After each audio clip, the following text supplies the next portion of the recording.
আসসালামু আলাইকুম সবাই, আশা করি সবাই ভালো আছেন।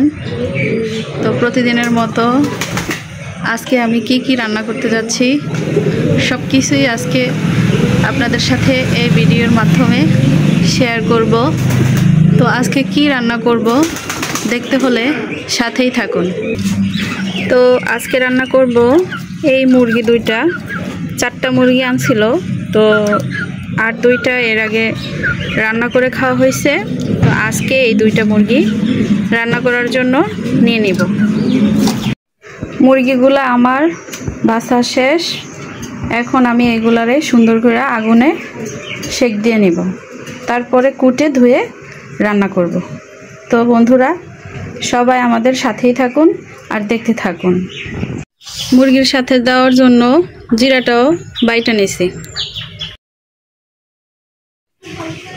মুরগি 2টা কাইটা তারপরে ধুয়ে নিছি। এখন রান্না করব। রান্নার জন্য যা যা মশলা লাগবে সব কিছুই রেডি করে নিছি। সব কিছুই রেডি করা শেষ, এখন রান্নাটা বসায় দিব।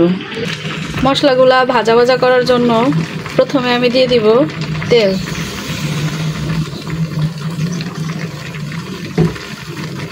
তেলটা গরম হয়ে গেলে দিয়ে দিব বাটা মশলাগুলা। তেলটা গরম হয়ে গেছে, আমি বাটা মশলাগুলা দিয়ে দিছি। এখন দিয়ে দিব কাঁচামরিচ, তেজপাতা, জিরা বাটা, দারচিনি, এলাচি। এখন আমি এই মশলাগুলারে একদম ভাজা ভাজা করে নিব। মশলাগুলা একদম ভাজা ভাজা করে নেওয়া শেষ, এখন আমি অল্প পরিমাণে একটু পানি দিয়ে দেব।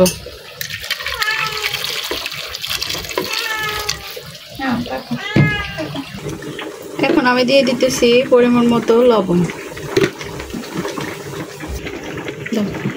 এরপর দিয়ে দিতেছি হলুদের গুঁড়া,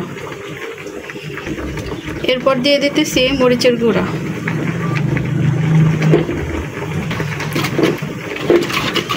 এখন এই মশলাগুলো একদম ভালো করে কষা কষা করে নিব। কষা কষা হয়ে আসলে তারপরে মুরগির মাংসগুলা দিয়ে দেব। আমাদের জন্য রান্নার পাশাপাশি এই চুলায় দিয়ে দিছি আমার বিড়ালের মাছগুলা। পিকু, তোমার জন্য মাছ রান্না হইতাছে। পিকু খেলতেছে। মশলাগুলা অনেক ভালোভাবে কষা কষা হয়ে গেছে, তাই আমি দিয়ে দিচ্ছি মুরগির মাংসগুলা। প্রতিদিন রান্নার সময় আমাদের বড় ভাই আমাদের জন্য আইসক্রিম নিয়ে আসে। এই গরমে একটু ঠান্ডা ঠান্ডা খাইলে পরানটা একদম শান্ত হয়ে যায়। ঢাকনাটা তুইলা একটু লাইড়া দিলাম। মাংসটা অর্ধেক সিদ্ধ হয়ে আসছে, তাই আমি আলু আর ঝোল দিয়ে দিলাম। বন্ধুরা, এই পর্যায়ে মাংস এবং আলু দুটো একদম ভালোভাবে সিদ্ধ হয়ে গেছে।